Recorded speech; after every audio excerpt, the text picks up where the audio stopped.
कोटड़ी महमद कबीर खां ख़बर शामिल कयूं पिया। अज़हर बोयो जी रिपोर्ट मुताबिक़ कोटड़ी महमद कबीर भरिसां ॻोठियो मौला बख्शो बोयो जे रहवासी पीरसन मज़ूर फ़कीर महमद बोयो प्रेस क्लब कोटड़ी कबीर पहुची प्रेस कॉन्फ्रेंस कंदे चयो त 16 तारीख़ राति जो देर सां अंगोरजा थाणे जो एसएचओ रायल पठान अमले समेत मुंहिंजे घर अची दर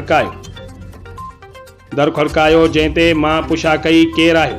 चवण लॻा असां पुलिस वारा आहियूं। जीअं त मां दरवाज़ो न खोलियो त पुलिस वारा दीवारनि तां चढ़ी आया ऐं चौधरी जो तक़दुस पैमाल कंदे घर में घिरी चयो त तुंहिंजे घर में असलो पियल आहे, असां तलाशी वठंदासीं।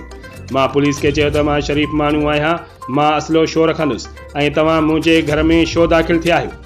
जंहिं तां पुलिस मशर जी तशद्दुद जो निशानो बणाए तलाशीअ जे बहाने सां अलमारियुनि जा ताला टोड़े उन में पियल 4 लख रुपया कैश, 3 तोला सोन ऐं वींदे 3 भलोड़ क़ीमती शेला विकाए खणी विया।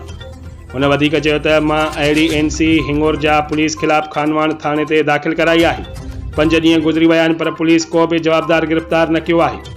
हुन IG सिंध, DIG शहीद बेनज़ीराबाद, SSP नौशरो फिरोज़ ऐं ॿियनि आला अख़्तियारनि खे अपील कई त हिंगोरजा पुलिस ख़िलाफ़ कार्रवाई करे इंसाफ़ फराहम कयो वञे।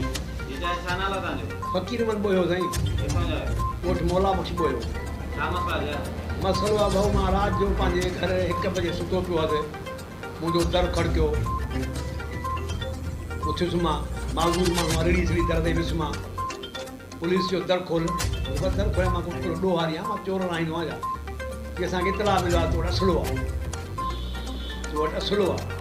मां दर न खोलियो, उन भित टपी आया दर ढकाणी मूंखे जेका बग़ैर अलमारियूं पेटियुनि जा ताला भॻनि, उन मुंहिंजा 4 लख रुपया रोक पिया जो केलनि जी किस्त ॾियो, इलाही मां सातो केलनि जी किस्त ईअं 3 तोला सोन पियो, घरू लटा कपिड़ा, 3 शेला बि ठाहिया। मां वरी हिन गॻु ॾेई ॿिठो, बाबा मुंहिंजे घर में तव्हां हेॾी तलाशी ॾिठो त कुझु बि मोटा कोन्हे, तव्हां मूंसां हेॾी बेअदबी छो कई आहे।